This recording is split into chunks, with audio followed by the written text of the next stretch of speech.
اور شوہر والی عورتیں بھی تم پر حرام ہیں مگر وہ جو قید ہو کر باندیوں کے طور پر تمہارے قبضے میں آ جائیں۔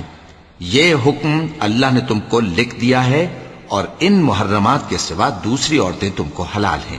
اس طرح سے کہ مال خرچ کر کے ان سے نکاح کر لو، بشرطے کہ نکاح سے مقصود عفت قائم رکھنا ہو، نہ کہ شہوت پرستی۔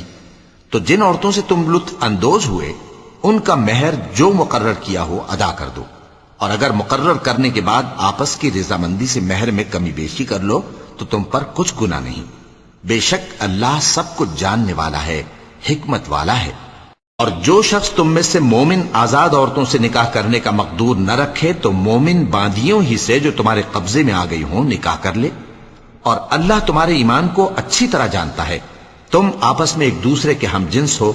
پھر ان لونڈیوں کے ساتھ ان کے مالکوں سے اجازت حاصل کر کے نکاح کر لو، اور دستور کے مطابق ان کا مہر بھی ادا کر دو، بشرطے کہ وہ پاک دامن ہوں، نہ ایسی کہ کھلم کھلا بدکاری کریں اور نہ درپردہ دوستی کرنا چاہیں۔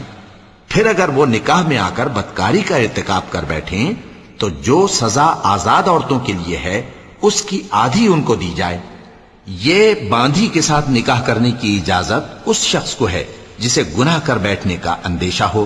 اور یہ بات کہ صبر کرو تمہارے لیے بہتر ہے،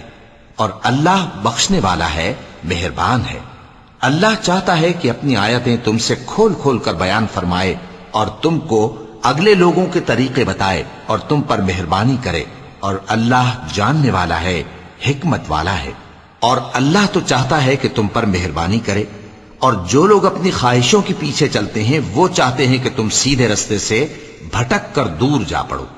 اللہ چاہتا ہے کہ تم پر سے بوجھ ہلکا کرے، اور انسان طبعاً کمزور پیدا ہوا ہے۔ مومنوں، ایک دوسرے کا مال ناحق نہ کھاؤ، ہاں اگر آپس کی رضامندی سے تجارت کا لین دین ہو اور اس سے مالی فائدہ حاصل ہو جائے تو وہ جائز ہے، اور اپنے آپ کو ہلاک نہ کرو، کچھ شک نہیں کہ اللہ تم پر مہربان ہے۔ اور جو زیادتی کرتے ہوئے اور ظلم سے ایسا کرے گا تو ہم اس کو عنقریب جہنم میں داخل کریں گے، اور یہ اللہ کو آسان ہے۔ اگر تم بڑے بڑے گناہوں سے جن سے تم کو منع کیا جاتا ہے پرہیز کرو گے تو ہم تمہارے چھوٹے چھوٹے گناہ معاف کر دیں گے اور تمہیں عزت کے مکانوں میں داخل کریں گے، اور جس چیز میں اللہ نے تم میں سے بعض کو بعض پر فضیلت دی ہے اس کی تمنا مت کرو۔ مردوں کو ان کاموں کا ثواب ہے جو انہوں نے کیے، اور عورتوں کو ان کاموں کا ثواب ہے جو انہوں نے کیے، اور اللہ سے اس کا فضل و کرم مانگتے رہو، کچھ شک نہیں کہ اللہ ہر چیز سے واقف ہے۔ اور جو مال ماں باپ اور رشتہ دار چھوڑ مریں تو حقداروں میں تقسیم کر دو کہ ہم نے ہر ایک کے حقدار مقرر کر دیے ہیں،